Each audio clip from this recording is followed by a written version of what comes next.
Hello दोस्तों, मेरा नाम नरेंद्र है। मैं आपका स्वागत करता हूं मेरे YouTube channel British institute Kareda में, जहां पर हम सिखाते हैं अंग्रेजी, वो भी आसान तरीके से। दोस्तों, आज मैं आप लोगों के सामने अंग्रेजी का एक बहुत छोटा सा टॉपिक शेयर करने वाला हूं। दोस्तों, जब भी कभी बच्चे इंग्लिश ग्रामर सीखते हैं तो टेंस की बात करते हैं, और शुरुआत जब करते हैं तो 12 टेंसों का जिक्र होता है। लेकिन मैं यहाँ बताना चाहता हूँ कि 12 टेंस तो बात की बात है। सबसे पहले हमको एक कंसेप्ट समझना होता है कि प्रेजेंट, पास्ट और फ्यूचर क्या होता है। यहाँ वो सेंटेंस सीखे जाते हैं जिनमें एक्शन नहीं होता है, और ऐसे सेंटेंस को हम नॉन एक्शन की कैटेगरी में रखते हैं। यहाँ कोई वर्ब नहीं होती है, और ना ही वर्ब की फॉर्म होती है। यहाँ तो सब्जेक्ट को मॉडिफाई करने के लिए नाउन या एडजेक्टिव का काम होता है। तो ऐसे सेंटेंसेस में बच्चे अधिकांशतः गलती कराते हैं, कंफ्यूज रहते हैं। तो मैं बताना चाहता हूँ कि 12 टेंस नहीं, सबसे पहले 3 टेंस पर हमें फोकस करना चाहिए। वो होते हैं प्रेजेंट टेंस, पास्ट टेंस और फ्यूचर टेंस। इन्हें हम सिंपल सेंटेंस भी कहते हैं। तो आइए सबसे पहले हम बात करेंगे आज आपसे प्रेजेंट टेंस की। दोस्तों, प्रेजेंट टेंस एक ऐसा टेंस होता है जहाँ पर हमको इज, एम, आर का सहारा लेना पड़ता है। यहाँ पर हम कोई काम नहीं करते हैं, बट हम अपनी अवस्था को बताते हैं, अपनी दशा को बताते हैं।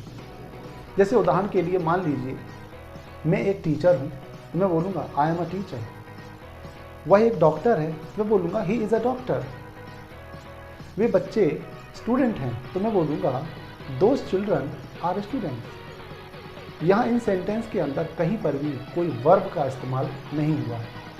यहाँ जो इज़मार को वर्ब आई है वो एक हेल्पिंग वर्ब के रूप में आई है, या यूँ कहो वर्ब के रूप में आई है, लेकिन वो वर्ब नहीं है जिसमें हम first form, second form, third form के रूप में हम सीखते हैं।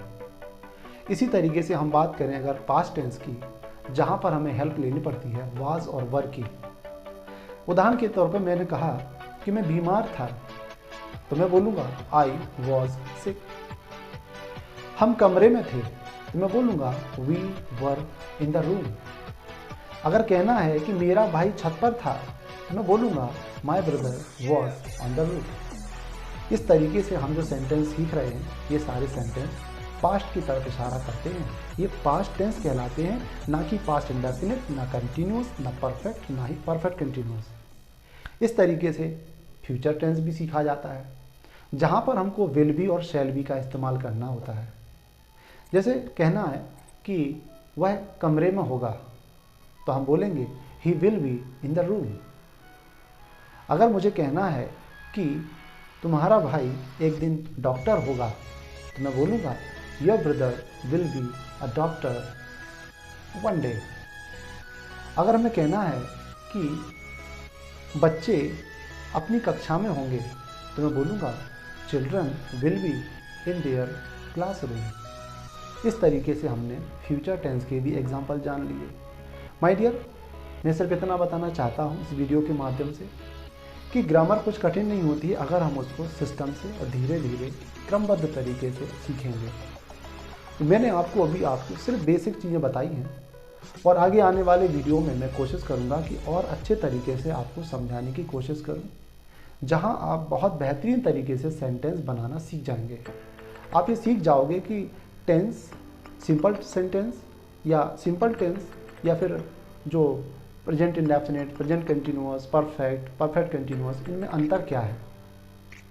अगर आपको मेरी बात अच्छी लगे, अगर मेरा समझाना आपको ठीक लगा हो, वीडियो को लाइक करिए, सब्सक्राइब करिए, अपने दोस्तों को शेयर करिए। आगे हम फिर से मिलेंगे एक ऐसे वीडियो के साथ जहां पर आपको हर हाल में कुछ ना कुछ सीखने को मिलेगा। धन्यवाद।